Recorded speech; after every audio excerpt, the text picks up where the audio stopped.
পূর্ব লন্ডনের tower Hamlets কাউন্সিলের Spitalfields এলাকার কাছে অবস্থিত পেটিকোট লেন ফুড কোর্ট। এটি মূল পেটিকোট লেন মার্কেট থেকে আলাদা। 2009 সালে টাওয়ার হ্যামলেটস কাউন্সিলের উদ্যোগে গড়ে ওঠে এই ফুড কোর্ট। এখানে মূলত স্ট্রিট ফুডের দোকান রয়েছে, কিন্তু বাজারটি ঘিরে স্থানীয় বাসিন্দাদের অভিযোগ বহু বছরের। বাসিন্দারা বলছেন, বাজারের কারণে তাদের জীবন দুর্বিষহ হয়ে উঠেছে। রাস্তা জুড়ে ময়লার স্তূপ, ছড়িয়ে ছিটিয়ে থাকা আবর্জনা, দুর্গন্ধ, ধোঁয়া আর তীব্র শব্দ, এসব এখন তাদের নিত্যদিনের বাস্তবতা। কেউ কেউ দাবি করছেন তারা কাঁচা মাংস খোলা জায়গায় পড়ে থাকতে দেখেছেন, আর তার আশেপাশে ইঁদুর ঘুরে বেড়াচ্ছে। ইঁদুরের উপদ্রব, ফেলে দেওয়া খাবার, রাস্তায় তেল ঢেলে দেয়া, এসবের কারণে পরিবেশ আরও নোংরা হয়ে উঠছে।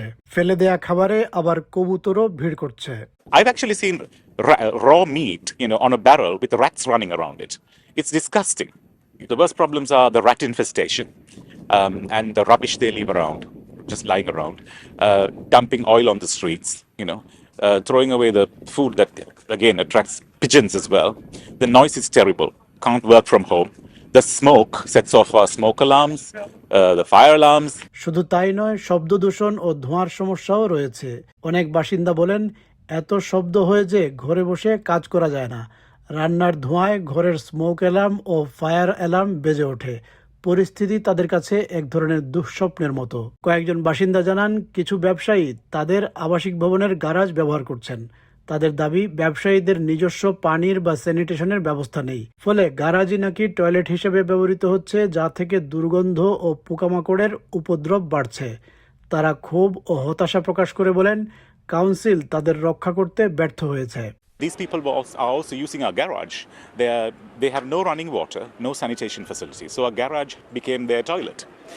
And we are angry, we are frustrated, and we feel completely let down by the council. তবে ফুড কোর্টের ব্যবসায়ীরা এসব অভিযোগ অস্বীকার করেছেন। তাদের বক্তব্য, প্রতিদিন সকাল ও সন্ধ্যায় পরিদর্শকেরা এসে সবকিছু পরীক্ষা করে দেখেন। ড্রেন, পরিষ্কার পরিচ্ছন্নতা, স্বাস্থ্যবিধি সবই নজরদারির মধ্যে থাকে।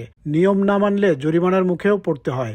ইঁদুরের প্রসঙ্গে তারা বলেন, পুরো লন্ডনেই ইঁদুর আছে, শুধু এই বাজারকে দায়ী করা ঠিক নয়। ব্যবসায়ীরা আরও দাবি করেন, প্রতিদিন অসংখ্য মানুষ তাদের খাবার খেতে আসেন এবং কেউ অসুস্থ হচ্ছেন না, তাই অভিযোগের কোনো ভিত্তি নেই। They have inspectors here every day, in the morning, in the evening, when we're shutting down, watching us, watching the drains, making sure that everything's done correctly.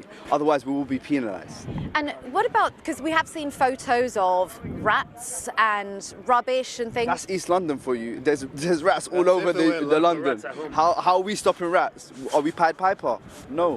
We're serving food. It's of utmost importance. So people come every day, queuing up every day to eat our food, and they're not getting sick. So they've got no basis of the guy's claim. অন্যদিকে tower Hamlets council জানিয়েছে, পরিবেশ, স্বাস্থ্য, খাদ্য নিরাপত্তা ও স্বাস্থ্য নিরাপত্তা কর্মকর্তারা নিয়মিত পরিদর্শন চালিয়ে থাকেন। ধোঁয়া ও দুর্গন্ধ কমাতে ব্যবসায়ীদের পরিষ্কার পরিচ্ছন্নতার পদ্ধতি উন্নত করার পরামর্শ দেওয়া হয়েছে এবং যন্ত্রপাতিতে পরিবর্তন আনার কথা বলা হয়েছে। অবৈধভাবে ময়লা ফেলার অভিযোগও তদন্ত করা হয়েছে। কাউন্সিলের দাবি, কিছু ময়লা আশেপাশের স্থায়ী ব্যবসা প্রতিষ্ঠান থেকেও আসতে পারে। সিসিটিভি নজরদারি ও তদন্তের মাধ্যমে আইনগত ব্যবস্থা নেওয়া হচ্ছে বলেও জানিয়েছে টাওয়ার হ্যামলেটস কাউন্সিল কর্তৃপক্ষ।